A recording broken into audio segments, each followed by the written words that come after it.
Welcome back to another episode of the Smart Body Performance Podcast, and today we're going to do like a little bit of a reaction based around some of the popular names in the fitness industry, because I know this whole world of health, fitness, nutrition, training, it becomes so overwhelming, right? You see this person saying do that, that person saying do this. So today we're going to uncover what some of the most popular voices are in the space at the moment, what of which they say is good and that maybe you should listen to, and what of which they say I would maybe swipe to the side because it's not going to do an awful lot for you. Okay, so the people we're going to be uncovering is Abbew, Sam Sulek, and Liver King, because a lot of what they say can have some kind of premise in your transformation journey. Some of what they say isn't necessarily wrong, but is it going to work absolutely best for your body transformation?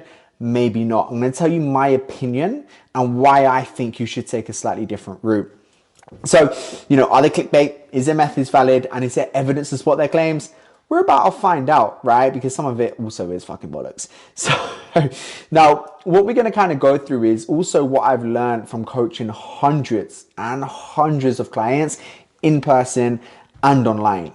Right. And what I've learned from this time of coaching hundreds and hundreds of people in person and online is that everyone is different, not necessarily just from a body perspective, right? Because that speaks for itself, but also science is science. So certain things that works for the human body to drop body fat is the same for everyone. So a deficit works to drop body fat. That doesn't change from one person to the other, right? But what does change is someone's preferences, how long they can stick to a certain route, what might work well for their body type of training. These type of things do differ from person to person. So they're the things that we're going to uncover in this kind of podcast / YouTube. So what we need to bear in mind is there's always things that are good in theory and things that are good in practice. So a lot of what these popular voices are saying in the industry, in theory works, right? But in practice, when you are looking at a normal lifestyle, when you're looking at a normal career, family, responsibilities, preferences, not being able to give absolutely everything to the perfect journey, it changes. So if we take, for instance, Abbew, right? We'll start there. A lot of what he says from a health perspective is good, right? A lot of what he says is good from a health perspective, eating proper foods, getting the right kind of macro split between your foods. But for most people, right, it's not going to work optimally, because what we need to bear in mind is, are you going to be able to have 7 eggs for lunch and that's it by itself? Probably not. Right? It might not fit within your working day. It might not just be your preference. You might not want to have stinky farts, right? Like, everyone's different. His message behind health is good though, right? Add years to your life, have a high quality of life, feeling energized. But what good is the perfect, most healthy diet if you can only stick to it for 3 weeks, right? What good is that? If it's amazing for 3 weeks.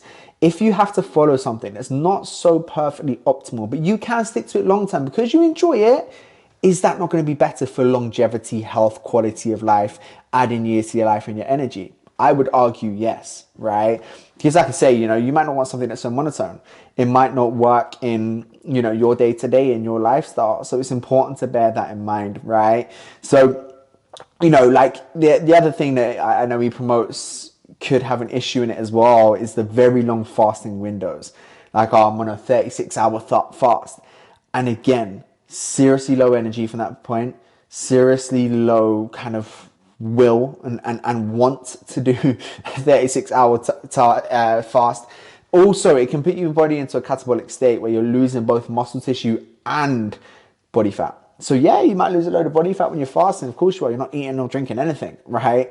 But you're also going to lose a lot of muscle tissue because you're not giving your body the nutrients it needs to retain its muscle, right? So when you have no calories in your system, nothing for your body to use as fuel, it's going to use fat stores and it's going to use muscle stores. So we want to make sure we're keeping things like resistance training going, but also, your protein, your good sleep, so on and so forth. If your energy is too low when you go into the gym as well, you ain't going to be able to perform and you can cause injury, right? If you've been, you're on hour 30 of a fast and you walk into the gym and you've got no carbohydrates, no energy behind you, you try and work out, energy so low, form goes out the window because you don't really think about it, which is normal, right? All of a sudden, bam, injury, you're out for 6 weeks. How good is that for your health, right? Like, it all adds up. So you need to almost take his advice with a cubic meter of salt, right? The idea behind health optimization is important. And I definitely agree with Eddie that the health side of things is massive.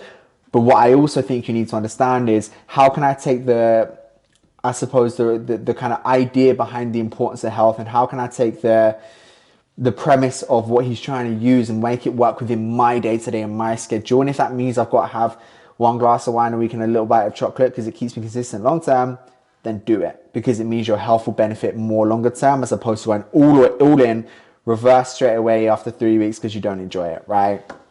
Next up, Sam Sulek. Sam's taken the internet by storm. A young lad with, to be fair to him, fucking incredible physique. He's got one hell of a physique. Few things to consider here. Stories and genetics, one of them. But no, don't get me wrong, regardless, like he's had to work for that physique. So fair play to the kid. He's got one hell of a physique, and to build something of that caliber, it doesn't happen without work ethic. So the thing that he says and promotes that is 100% valid, and I totally agree with, is intensity of training and hard work and work ethic within the gym.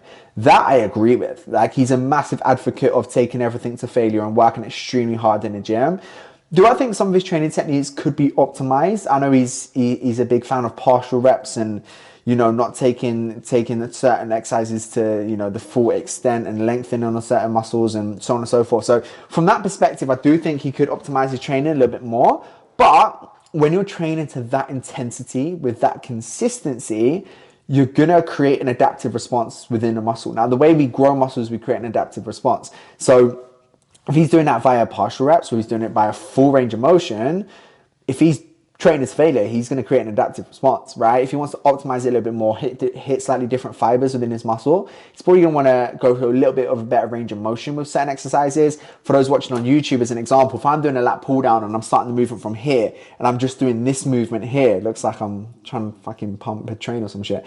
But if I'm doing this movement here, I'm only going to be hitting the lat in a certain way. It's going to be harder to reach failure, but also only certain muscle fibers. If I take the full stretch and I really stretch my lat and then come down into the movement and pull the weight, I'm going to be getting much better stretch in the lat. And if you're listening on audio, what I'm doing here is just showing a difference between starting the movement when the muscle's already short and contracted, as opposed to fully lengthening the muscle and then contracting in the movement, and how one can help you reach failure better and faster, but also help you hit different muscle fibers. It's going to promote more muscle growth as well.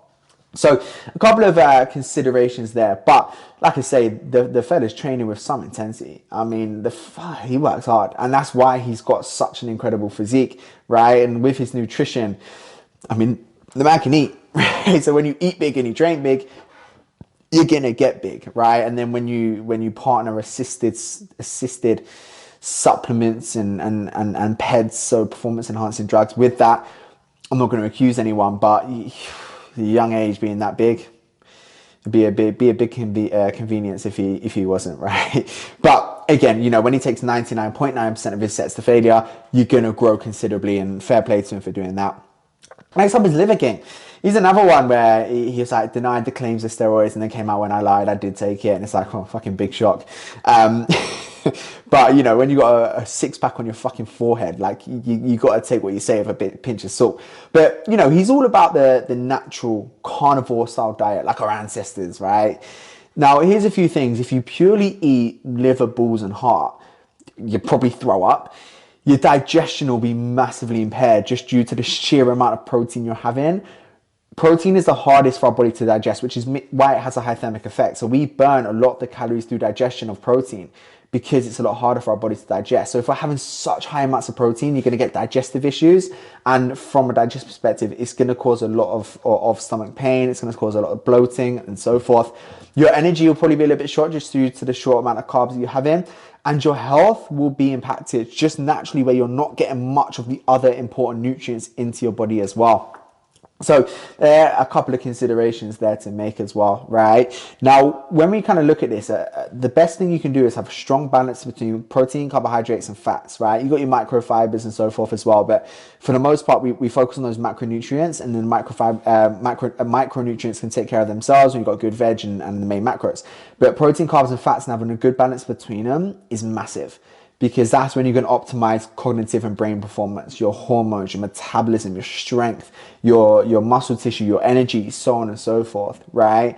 So I'm quite curious to know, for those listening, drop a comment or let me know, what approach do you prefer? Eddie's, where you eat eggs and have long fasts; Sam Sulek's, which is like severely hard training; Liver King, balls and ice for dinner, or my method, where you kind of look at how to try and fit everything in towards a normal person's lifestyle to optimize each cornerstone of body health and performance.